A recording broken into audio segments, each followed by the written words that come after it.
Hey guys, welcome back to part 2 of What If Goku Always Wore Weighted Clothing. We left off with Goku and Bulma riding on their motorcycle after successfully fending off a pterodactyl that almost made Bulma his snack. As the sun completely sets, leaving only the moon in its place, Bulma suggests they stop here for the night. Goku nods as the motorcycle comes to a halt.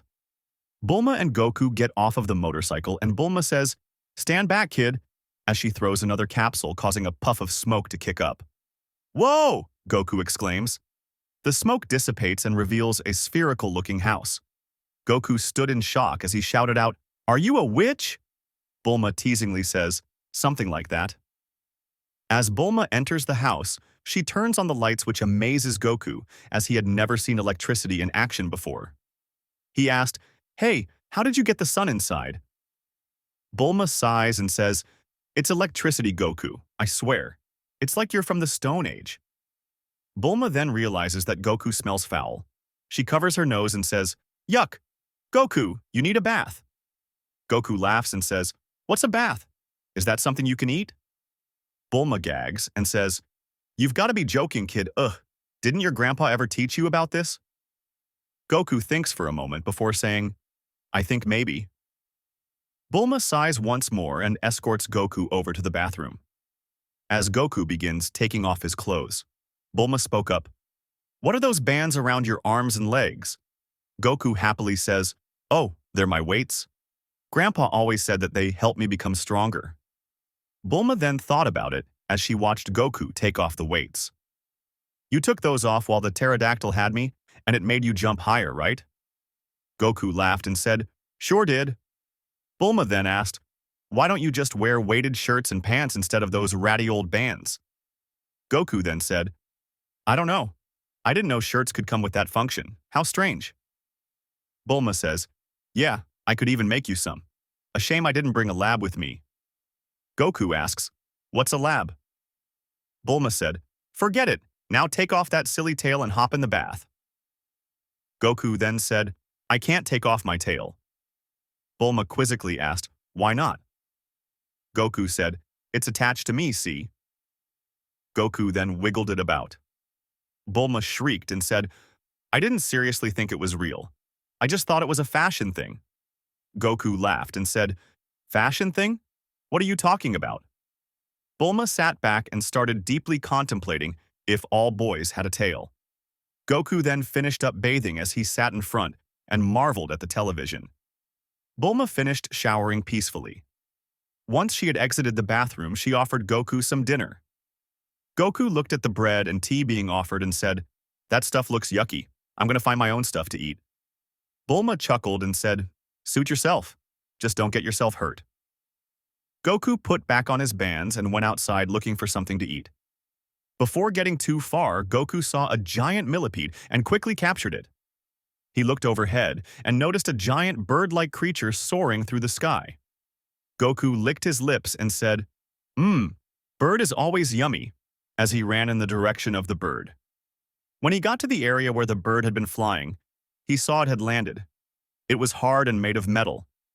He hit it a couple times with his power pole and said, "That's strange, I can't eat this." Not knowing what a plane was, he kept hitting it. This plane obviously belonging to the Pilaf gang, but they had left before Goku noticed them, but suddenly, a pack of wolves started attacking. Goku, keeping his bands on, managed to attack the wolves and took them all out. Goku then picked up one and draped it over his shoulder, returning to the house. "Bulma, I'm home!" shouted Goku as she opened the door and showed off his prizes. The millipede and the dead wolf. Bulma shrieked and said, "That is so disgusting, take that outside." Goku looked at Bulma confused but then said, "Ha, suit yourself." Goku started a fire and began cooking the wolf and millipede. As Goku finished his meal, Bulma quickly said, "You have to sleep on the floor. I get the bed." Goku looked at her confused and said, "But there is plenty of room for both of us there." Bulma said, "It's not appropriate you being a boy and me being a girl." Goku turned his head to the side and asked, "Why?" Bulma turned red and said, "Oh, forget it." Goku then settled on the floor and drifted off to sleep. The next morning, Goku woke up before Bulma and saw that Bulma was still asleep. Goku wandered over to her and climbed onto the bed. Goku asked to himself quietly, "How is this not appropriate? I can just rest my head right here," Goku said as he rested his head on Bulma's pelvis. Goku looked confused for a moment and removed Bulma's undergarments. He yelled out, "Ah, Bulma, your balls are gone." Bulma quickly awoke frightened. She quickly checked the location where the Dragon Balls were and opened the pouch that contained them. Goku still looked scared as Bulma breathed a sigh of relief and said, "Don't give me a heart attack, Goku. You must have had a bad dream." Goku still maintained a frightened appearance. Goku ran outside and breathed in the fresh air and said, "Ah, training time." Goku ran over to a giant boulder, picked it up, and then crushed it in between his hands. He then went over to another boulder and picked it up, only to hear a voice shout out, "Please put me down, don't hurt me." Goku looked above his head to realize that it was not a boulder, but in fact a giant turtle. Goku sat the turtle down and shouted for Bulma to come out and take a look. Bulma noticed the turtle and asked, "What's a turtle doing here? Isn't it a little far from the sea?" The turtle then spoke up, "Oh yes, haha, I got a little lost. I'm trying to make my way back." Bulma then said, "Well, we're awfully far from the ocean. I wish there was something we could do to help." Goku said, "Hey, I know, why don't we take him to the ocean?" Bulma, surprised, said, "Goku, we can't just do that. We're on an adventure, remember?" Goku said, "But you said that you wish we could help, and here I am, offering." The turtle said, "Really? You'd take me? I would be so grateful." Bulma says, "Fine, go ahead and take him. I'm not going though." Goku says, "Fine, suit yourself," as he picks up the turtle once more and heads off towards the sea. Bulma groans and looks around, realizing there are monsters and dinosaurs roaming about. She quickly gets on her motorcycle, shouting out, "Wait, wait! Goku, wait for me!" The turtle says, "I think we should wait for her. She scares me." Goku stops and puts the turtle down, and Bulma rides up alongside Goku. Goku asks sarcastically, "Don't you have to do your hair or something?" Bulma snarls and says, "Ugh, whatever. I just didn't want you to get lost. That's it." Goku says, Yeah, as he picks up the turtle and they continue towards the sea. After a while, with Goku running and Bulma driving the motorcycle, a giant bear wielding a sword and armor approached them. He gruffly says, "Hand over that turtle and no one gets hurt," Bulma demands. The turtle says shakily, No, please. I swear I don't taste good." Goku said, "You can forget it." The bear thief snarls and says, "That's fine. I can settle for 2 humans and a turtle. Have it your way." Bulma shouts out, "Goku, stop this nonsense." Goku sets the turtle down and then quickly goes up to the bear thief and punches him in the stomach. The bear thief groans in pain, but manages to walk backwards a bit before slashing his sword around. Goku manages to dodge them and manages to land an uppercut on the bear thief, knocking him out, all while still wearing his weighted bands. The turtle said elated, "Whoa, you really are strong." Bulma's mouth had dropped as she stated, "No kidding. You're like a monster kid." Goku laughs heartily before saying, "Come on, we don't have all day," as he picks up the turtle and the 3 continue their way to the sea. Eventually, they make it. Goku stares in disbelief at the sight before him. Sand and blue waters that stretch as far as the eye could see. Goku said, "Whoa," as he slowly sat the turtle down near the edge of the sea. The turtle gratefully said, "Tell you what, you guys wait right here. I have a present for you." Bulma said, "What could a turtle possibly give us?" The turtle laughs and says, "Wait right there, you'll see." Goku excitedly says, "Sure thing." Goku then begins playing in the sand as Bulma crouches down into the sand, still in her pajamas. After a long period of time, Bulma stated, "I don't think he's coming back." Goku looked at Bulma quizzically before saying, "He said he would. I'm choosing to believe in him." Immediately after those words were spoken, a figure appeared over the horizon, coming closer to them. Bulma shouted out, "Hey look, what's that?" Goku peered over the horizon and noticed it was the turtle, carrying someone on his back. Eventually, the turtle and the person on the turtle's back made it onto shore. "Who is that?" Bulma asked. The person in question appeared to be an older man, short, with a bald head and sunglasses wearing a turtle shell. The man spoke up, "Hey, which one of you guys helped my turtle here?" The turtle said it was the boy. The man looked over at Goku and said, "Why, thank you. My name is Master Roshi. Thank you for bringing my turtle back to me." Goku laughs and says, "No worries." Master Roshi then said, "Now, as for your reward, I give you the immortal phoenix." Goku and Bulma looked around confused, but with great anticipation.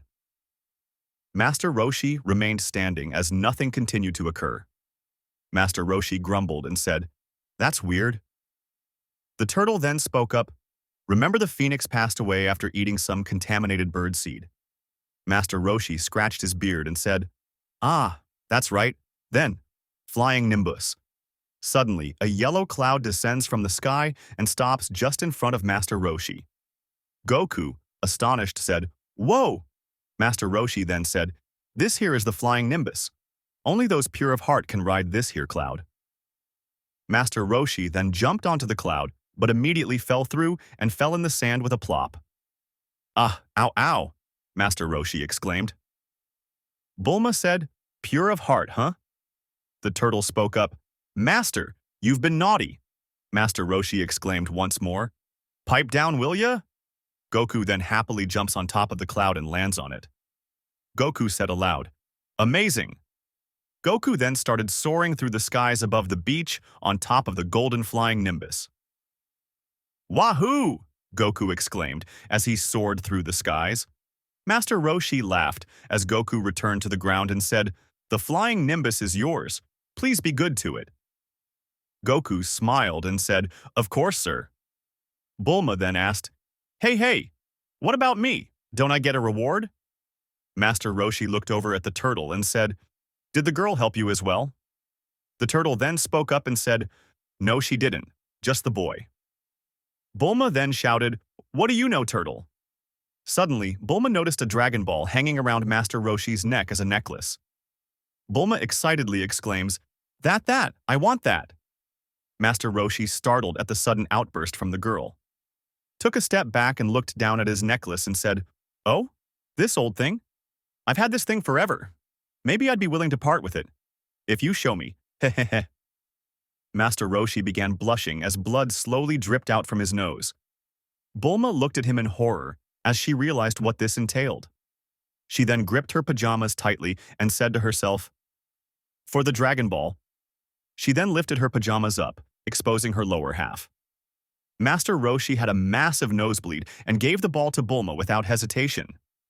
The turtle spoke up and said, "I am so ashamed of you, Master.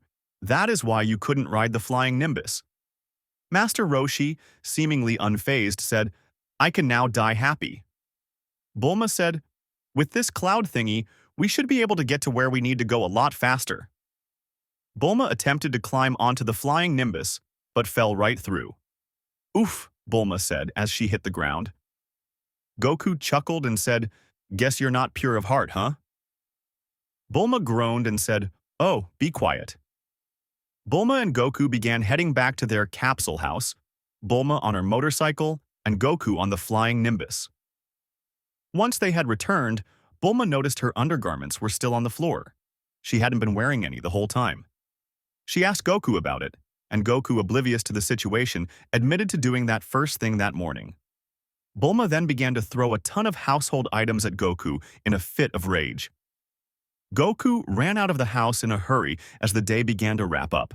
Thank you for watching part 2 of What If Goku Always Wore Weighted Clothing?